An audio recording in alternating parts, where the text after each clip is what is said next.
सो बच्चों आज हम डिस्कस करने वाले forward bias and reverse bias. तो लास्ट वीडियो हमने डिस्कस किया था पीएन जंक्शन डायोड। तो what is a forward bias? ये पीएन जंक्शन का सिंबल है। तो पीएन जंक्शन का हमने यहाँ पे सिंबल ड्रॉ किया।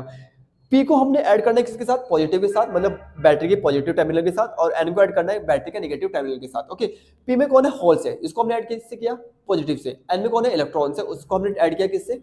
आपके नेगेटिव टर्मिनल से। पॉजिटिव है, यहाँ पर होल्स भी पॉजिटिव है, तो यहाँ पे क्या रिपल्शन होगा? तो रिपल्शन की वजह से आपके जो होल्स है वो कहाँ की मूव हो गए? जंक्शन की ओर। इसी तरह से नेगेटिव, यहाँ पे क्या हो गया? इलेक्ट्रॉन से नेगेटिव हो गए, तो वो भी क्या होगा?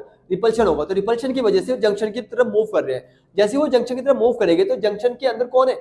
आपके माइनॉरिटी चार्ज कैरियर्स है, तो माइनॉरिटी चार्ज कैरियर को बैलेंस करेंगे। और बैलेंस करने का मतलब है कि वो आपकी जो डिप्लेशन लेयर है वो धीरे धीरे क्या होगी? नैरो हो जाएगी, मतलब छोटी हो जाएगी। ओके, इसका मतलब है कि इस केस में फॉरवर्ड बायसिंग केस में क्या होगा? डिप्लेशन लेयर कम हो जाती है, डिप्लेशन लेयर बिकम्स डिक्रीज, और उसका जो रेजिस्टेंस है वो क्या होता है? लो हो जाता है। तो रेजिस्टेंस लो होने की वजह से यहाँ का जो करंट है वो अच्छी तरह से फ्लो होना स्टार्ट होता है। तो अब यहाँ पे देखिए, हमने यहाँ पे इसका वी ग्राफ लिया।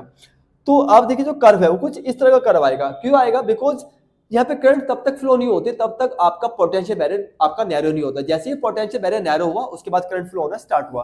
तो आप देखिए इस पॉइंट तक आपका जो पोटेंशियल बैरियर है वो नैरो नहीं हुआ। जैसे ही पोटेंशियल बैरियर नैरो होना स्टार्ट हुआ तो यहाँ पे करंट फ्लो होनी स्टार्ट हुई। आपका जो ग्राफ है वो कैसे ग्राफ है? ये नॉन ओमिक ग्राफ है। एंड यहाँ पे जो करंट की वैल्यू किसमें होती है? मिली एम्पियर में। किसमें? मिली एम्पियर में। देन हम डिस्कस करते हैं किसको? रिवर्स वाइज को। तो रिवर्स वाइज में क्या आपका पी को हम ऐड करते हैं नेगेटिव से और एन को ऐड करते हैं पॉजिटिव से। तो जैसे कि पी को हमने नेगेटिव से ऐड किया तो पी में कौन होल से नेगेटिव से ऐड किया, तो इसका मतलब यहाँ पर अट्रैक्शन होगा। तो अट्रैक्शन की वजह से होल्स मूव करेंगे किस साइड? एन साइड, और आपके जो इलेक्ट्रॉन्स है वो मूव करेंगे किस साइड? Positive side. तो डिप्लेशन लेयर को और आपका थोड़ा सा वो बढ़ना स्टार्ट होगा। ओके, बिकॉज जो होल्स और इलेक्ट्रॉन्स है जो मेजॉरिटी चार्ज कैरियर्स है वो डिप्लेशन से दूर जा रहे हैं, तो यहाँ पे डिप्लेशन लेयर क्या होगा? बढ़ेगा।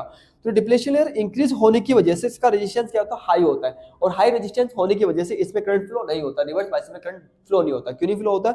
बिकॉज उसका रेजिस्टेंस काफी ज्यादा हो जाता है। तो इसका अगर ग्राफ देखें वी ग्राफ, तो वी ग्राफ कुछ इस तरह से यहाँ पे करंट बिल्कुल फ्लो नहीं होता। अगर फ्लो होता है तो बहुत कम होता है, लेकिन एक पॉइंट पे करंट बहुत शार्पली फ्लो होता है। उसका रीजन है कि जैसे जैसे डिप्लेशन लेयर बढ़ेगी तो एक पॉइंट तक डिप्लेशन लेयर का इंक्रीज होगा, लेकिन अगर उससे भी ज्यादा पोटेंशियल आप उसको देते हो तो उस केस में जब आपकी डिप्लेशन लेयर वो ब्रेक हो जाएगी, मतलब टूट जाएगी। और जैसे डिप्लेशन लेयर ब्रेक होगी तो डिप्लेशन लेयर में कौन है? Minority charge carrier. तो माइनॉरिटी चार्ज कैरियर्स बहुत तेजी से मूव करेंगे एंड वहां पर माइनॉरिटी चार्ज कैरियर की वजह से एक स्मॉल करंट आएगा एंड वो स्मॉल करंट बहुत ही शार्पली फ्लो होगा। तो दैट्स व्हाई काफी शार्पली फ्लो होगा।